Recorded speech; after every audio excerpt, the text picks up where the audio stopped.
This is a pressing issue, and my office has been involved in grappling with the anti-immigrant animus that permeates the Trump administration. We have fought them on their anti-Muslim travel ban, had a lot of success on that, and we will continue to speak up for smart policies relating to immigration generally. But when it comes to immigration policies that interfere with law enforcement, that make us less safe, we have to speak up loudly and forcefully. And I want to commend the district attorneys, who has done an outstanding job at filling some big shoes, carrying on the legacy of Ken Thompson, whose passing was a loss for Brooklyn, for the law enforcement community, and for all those of us who considered Ken a great friend and a valued colleague.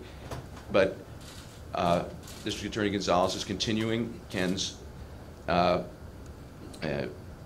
set of policies to understand that being a prosecutor is not just about racking up convictions. It is about pursuing justice and primarily keeping people safe. And under his leadership, the Brooklyn DA's office has been a real pioneer in showing how you can be both tough on crime and smart on crime, bringing immigration lawyers into the office to help prosecutors understand the many thorny issues immigrants face. And again, as the district attorney said, if you're representing an area where 1/3 of the people were born somewhere else, you have to be able to make decisions based on what makes your community safer, what enables the police and prosecutors to do their jobs. And short-sighted, malevolent federal policies that would interfere with what our law enforcement officers want to do have to be opposed, and have to be opposed vocally. And really, that's why I'm happy to be here today. I'm the lawyer for the people of all of the state of New York, and it's not quite as, our immigrant population is not quite as dense as in Brooklyn, but statewide, people don't realize this, almost 23% of the population in the entire state are people who were born in another country. So this is not just a borough of immigrants, it's a state of immigrants.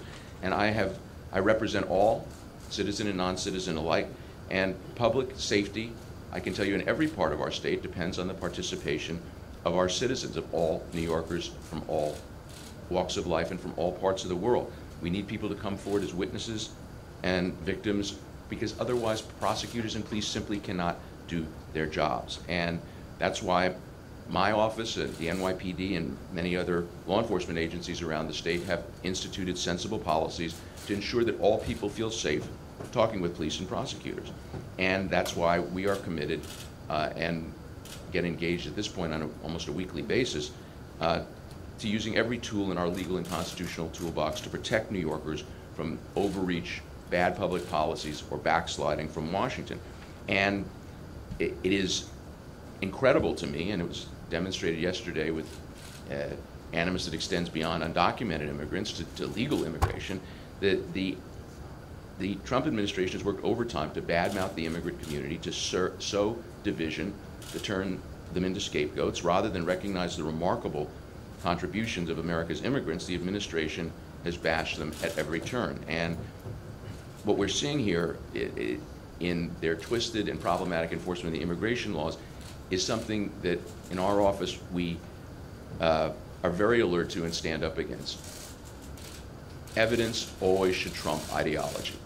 Evidence always should prevail when there's a question of evidence versus ideology. What the federal government is doing now is allowing ideology to prevail over evidence, and that's always a mistake. So communities across the state, since January, I'm proud of the fact that we were the first office in the country to offer a legal guidance for communities that wanted to be sanctuary jurisdictions and comply with federal law. Different local governments have been using them. Our guidance has now even been used by other attorneys general in other states. And we've been working with communities to craft smart sanctuary policies. In April, a court in California issued an injunction blocking the Trump administration's efforts to cut off funding from sanctuary jurisdictions, and essentially using the same legal analysis as in our guidance from January, saying there are very narrow circumstances in which funding can be cut. The funding has to relate to the particular conditions at issue. It can't be done retroactively or coercively. And any future action by the administration in that area is going to be scrutinized by my office. We will continue to update local governments and work with our colleagues in local government and local law enforcement about legal developments as they evolve, to make sure that we can keep ourselves as safe as we possibly can, continue the remarkable work that has gone on in Brooklyn and throughout New York City of bringing down the crime rate while working effectively as a sanctuary jurisdiction. These things are not in conflict. These things go hand in hand. But what we're finding is, as the district attorney said, immigrant families are now living in fear, facing confusing and cruel lurches in public policy by ICE and other federal agencies. Immigrants have been arrested as they drop their kids off at school, on their way to work, one outside an emergency hypothermia center on a cold winter morning. And as the district attorney said, they're even going into our courthouses. And I add my voice to those who have called on ICE to stop arresting immigrants in courts immediately. It's cruel, it's self-defeating, and it clearly, in a place like Brooklyn, makes us less safe. Courthouses should be treated like churches, hospitals, or schools, identified as sensitive locations where ICE enforcement is to be generally avoided. As the state's top law enforcement officer, I'm committed to ensuring equal justice for all. And I can tell you, without any equivocation or doubt, targeting immigrants in courthouses undermines justice. Fear of deportation stops witnesses from coming forward, stops victims from coming forward and participating in and supporting our legal process. Fearful people are also easy targets. Bad guys know this and they take advantage. We've seen stories of domestic violence survivors afraid to take their abusers to court, landlords threatening to call ICE on tenants in efforts to get them out of their apartments or homes, and employers who know that immigrant employees are vulnerable to wage theft and other workplace abuses. If ICE continues to arrest people in the heart of our justice system, immigrants will be less likely to come forward as witnesses, and they'll be less likely to report these other matters that could relate to housing or employment. It hurts all the efforts of those of us who seek to ensure that the law is applied equally and fairly to all, and that police and prosecutors have the ability to go after the bad guys and effectively enforce the law. We need people to report crimes. We need people to come forward and cooperate. Our system cannot function otherwise, and we've made tremendous progress in New York,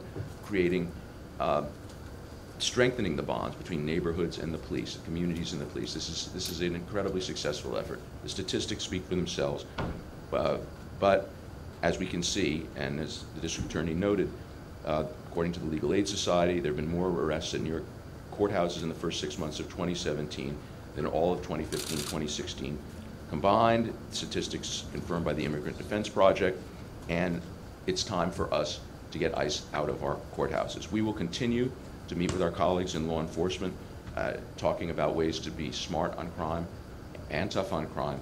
But I will tell you this, if the federal government is going to let ideology trump evidence, they're going to continue to try and generate bad public policies. We will use every tool available to us to work with our colleagues in local government to avoid the bad consequences of these shameful public policies. It's the people's lawyer. It's my job to protect the rule of all, law for all. This is not, ladies and gentlemen, an issue over conservative or a liberal vision of immigration enforcement. This is about whether the rule of law is respected or not. All people have rights in this country. And when the Trump administration's first anti-Muslim travel ban was struck down, the court made that statement very clearly. All people have rights, and the rights may vary depending on your status, but you can't deprive people of their rights without due process of law, and you can't undermine the efforts of law enforcement to make our people safer. We will fight that with every tool available to us. New York's immigrant communities are our strength. They're vibrant. They bring a lot. Immigrants succeed. Immigrants work. Immigrants contribute to the economy. And we're going to do everything we can do to see that they can live here safely and in peace. And I'm proud to join the district attorney and to really recognize the fact that the Brooklyn District Attorney's Office has shown itself to be a model of trying to grapple with these very difficult issues, bringing immigration lawyers in to train traditional prosecutors. This is a fight that we have to win, and this is a fight that today I'm proud to announce my commitment to and to stand with the district attorney. Thank you.